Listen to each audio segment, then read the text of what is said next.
Hello class 12। आज आपका topic रहेगा electric field due to dipole on equatorial line. कल हमने एक्सियल लाइन का टॉपिक कंप्लीट किया था। आज हम करते हैं इक्वेटोरियल लाइन के लिए। देखिए, मान लीजिए आपके पास एक डायपोल रखा है प्लस क्यू और एक है minus q. Equal and opposite charges are separated by some distance. ये इसकी लाइन ज्वाइनिंग है और मान लीजिए इसके बीच में डिस्टेंस है 2a। ठीक है, ये इसका सेंटर पॉइंट, तो यहाँ से कितना हो गया डिस्टेंस a और यहाँ से भी कितना हो गया a। पहले जो प्रीवियस वीडियो में एक्सियल लाइन पे किया था वो हमने इसी की लाइन पे किया था। इक्वेटोरियल का मतलब है, मान लीजिए आपका पॉइंट यहाँ है, ठीक है, ये जो डिस्टेंस है सेंटर से, इसका डिस्टेंस मान लिया हमने x है, ठीक है। तो अब देखिए, आपको इलेक्ट्रिक फील्ड निकालना है इस पॉइंट पे, तो इस पे क्या एज्यूम कर लो, यूनिट पॉजिटिव टेस्ट चार्ज। सबसे पहले electric field due two plus Q charge, इसकी वजह से निकालते हैं। फर्स्ट चार्ज ये आपका सेकंड चार्ज, इन दोनों के बीच में से निकालेंगे आप, तो इलेक्ट्रिक फील्ड क्या आएगा, मान लीजिए E1 पॉजिटिव क्या करेगा, रिपेल, ये चार्ज को फ्री छोड़ दो, जहां जाने की कोशिश करेगा वही इलेक्ट्रिक फील्ड की डायरेक्शन होगी, तो कहां जाएगा, इस साइड जाएगा, ठीक है। तो मैं ये कर देती हूँ, कहां जाएगा, ये इस साइड जाएगा। ये आपके पास E1 आ गया, इलेक्ट्रिक फील्ड की डायरेक्शन आ गई, और ये क्या है, इसके बीच का डिस्टेंस, ठीक, और ये इसके बीच का डिस्टेंस, ये A है, ये X है, मान लीजिए इनके बीच का डिस्टेंस है R, तो क्या आएगा, k q upon r square, ये होता है k q, और r की वैल्यू क्या है आपके पास, a square plus x square का अंडर द रूट, यही होगा। पाइथागोरस थ्योरम लगाओगे तो r की वैल्यू क्या आएगी, a square plus x square का अंडर रूट, पर आपको क्या चाहिए, r का स्क्वायर, स्क्वायर करोगे तो रूट से स्क्वायर कैंसिल, कितना आ जाएगा, a square plus x square, equation number first. यानी कि इलेक्ट्रिक फील्ड एक वेक्टर क्वांटिटी है, उसका मैग्नीट्यूड तो इतना होगा और उसकी डायरेक्शन होगी, ठीक है। आपको अब निकालना है इसकी वजह से इलेक्ट्रिक फील्ड ड्यू टू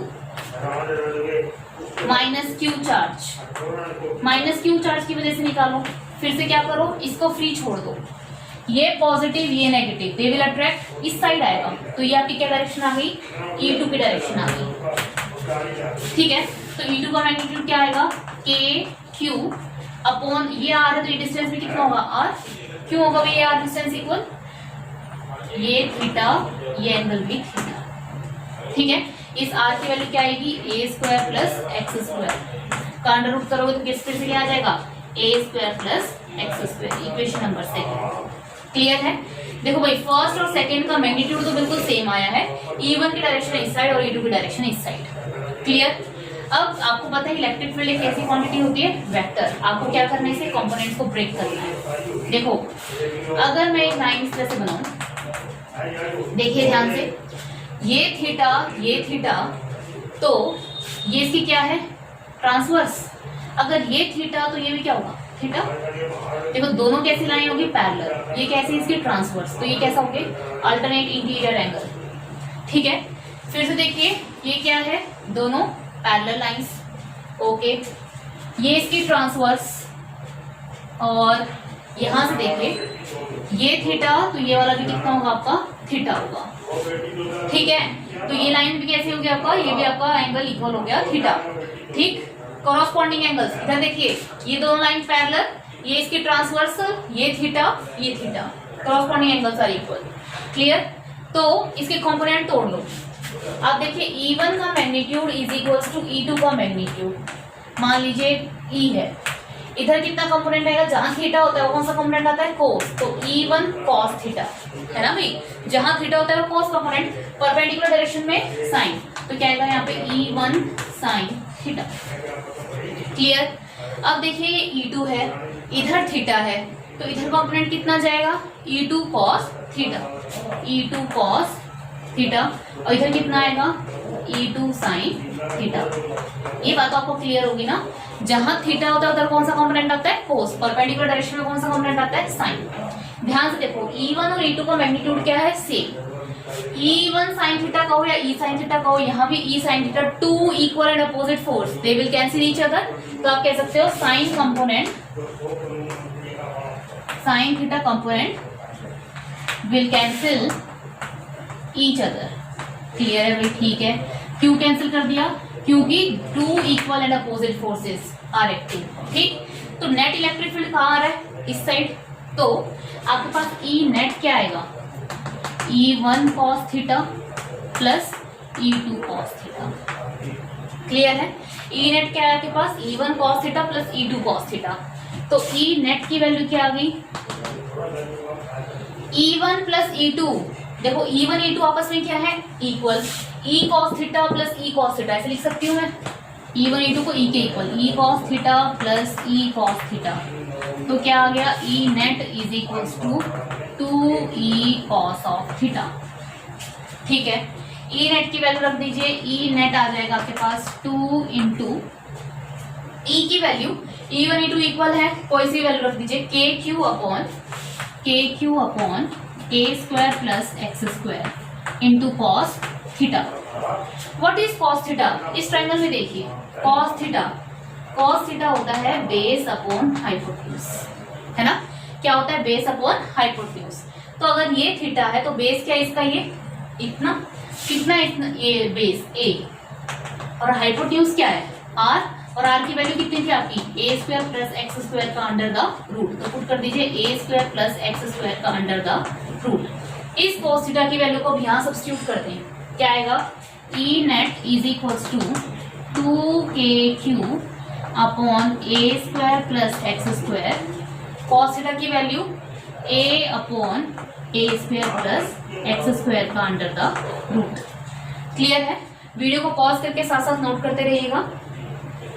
अब देखिए, E net is equals to 2KQA upon a square plus x square की पावर 1, पावर 1/2, तो 1 प्लस 1/2 3/2। तो आपके पास क्या आ जाएगा? a square plus x square की पावर 3/2। क्लियर है? अच्छे से नोट कर लीजिए इसको। अब देखिए 2KQA, कुछ समझ में आ रहा है? यहाँ से आपने पढ़ा था डायपोल मोमेंट P क्या होता है? Charge multiplied by the distance, यही होता है। यहाँ चार्ज कितना है? Q, सेपरेशन कितना था इनके बीच में? 2A। तो Q इंटू 2A की जगह क्या रख दो? P, Q इंटू 2A, इसकी जगह P रख दो। तो E नेट आ जाएगा आपके पास KP upon A square plus x square की पावर 3/2। ठीक, अब इलेक्ट्रिक फील्ड कैसी क्वांटिटी होती है? इलेक्ट्रिक फील्ड वेक्टर क्वांटिटी है, तो ये आपकी vector quantity, moment, electric dipole moment भी वेक्टर क्वांटिटी। ठीक है, मैग्नीट्यूड तक तो ठीक है, मैग्नीट्यूड ही रखिए एक बार इसको, मैग्नीट्यूड तो ठीक है। E net KP upon A square plus x square की 3/2। क्लियर? अगर मैं ये कह दूं कि जो एक्स डिस्टेंस है ये बहुत दूर है, बहुत दूर है, ठीक है, तो ये जो डायपोल A की वैल्यू है ये बहुत थोड़ी होगी जब एक्स डिस्टेंस बहुत ज्यादा हो जाएगा। तो ये कह सकते हैं हम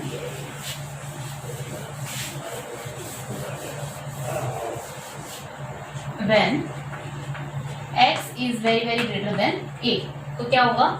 E net is equals to KP upon, a को नेगलेक्ट कर दो, a स्क्वायर की पावर 3/2, 2 से 2 कैंसिल। E नेट की वैल्यू आ गई आपके पास KP अपॉन A क्यू। ठीक है, KP upon A Q. Clear है? A को नेगलेक्ट करना है ना, सॉरी A को नेगलेक्ट करना ना बेटा, A को नेगलेक्ट करेंगे तो x square x KP upon x Q. Clear? ये तो क्या है? इसका मैग्नीट्यूड आया। हमें बात करनी थी डायरेक्शन की, तो E नेट वेक्टर में लिख लूँ मैं, KP वेक्टर लगा दिए अपॉन एक्स क्यू। क्या ये बिल्कुल ठीक है? आप कहेंगे हाँ ठीक है, क्या दिक्कत है? एक्सेल में भी तो ऐसे किया था। पर चलो चेक करो, इलेक्ट्रिक फील्ड की नेट डायरेक्शन क्या आई है? ये। क्यों? कॉस कंपोनेंट जुड़ गए, साइन कंपोनेंट ने तो आपको एक दूसरे को कैंसिल कर दिया, तो इलेक्ट्रिक फील्ड की डायरेक्शन है ये, इस साइड। पर डायपोल मोमेंट की डायरेक्शन क्या होती है? डायपोल मोमेंट की डायरेक्शन होती है नेगेटिव टू पॉजिटिव, इस साइड। देखो डायपोल मोमेंट है आपका इस साइड, इलेक्ट्रिक फील्ड है आपका इस side, they will opposite in direction ना, तो क्या आ जाएगा? एक साइन माइनस साइन। ठीक है, तो क्या लिखोगे? Electric field and dipole moment have opposite direction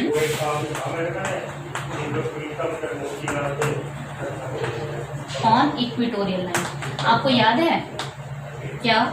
axial वाला, एक्सियल लाइन में दोनों की सेम डायरेक्शन आई थी और इक्वेटोरियल में दोनों की कैसे आई है? अपोजिट। ठीक है, तो ई एक्सियल का रिजल्ट अगर हम याद करें, वीडियो को पॉज करके इसको अच्छे से नोट कर लीजिए।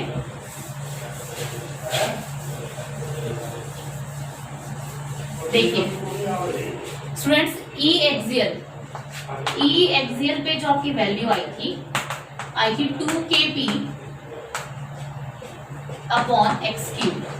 ठीक है, वेक्टर फॉर्म में लिखेंगे तो E axial equals to 2kp upon x cube.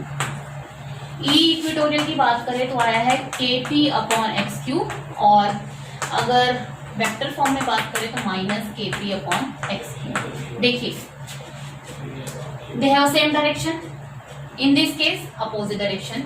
यहाँ फैक्टर ट्वाइस ज्यादा है, यहाँ कम है, यानी कि अगर E axial upon E equatorial का रेशियो निकाला जाए तो क्या आएगा? ई एक्सियल की value 2kp upon x cube upon kp upon x cube. तो kp अपॉन एक्स क्यूब से kp अपॉन एक्स क्यूब, तो E axial upon E equatorial की वैल्यू कितनी आ गया? रेशियो। या फिर ये कहो ई एक्सियल इज इक्वल्स टू, उधर चला जाएगा, ट्वाइस ऑफ ई इक्वेटोरियल। यानी कि एक्सियल लाइन पे इलेक्ट्रिक फील्ड इक्वेटोरियल लाइन का क्या होता है? 2 गुना होता है। ठीक है, नोट कर लीजिए इसको स्टूडेंट्स अच्छे से। ओके स्टूडेंट्स, नोट किया आपने? तो हमने क्या देखा? ई एक्सियल पे ट्वाइस रेशियो ज्यादा आ रहा है और electric field and dipole moment both have the same direction, जबकि ई इक्वेटोरियल में इसका ट्वाइस रेशियो कम आ रहा है, मतलब सिंगल फैक्टर, और डायरेक्शन भी क्या है? एक दूसरे की अपोजिट डायरेक्शन है। ठीक है स्टूडेंट्स, तो यहाँ पर आपका electric field due to axial line equatorial line हो चुका है।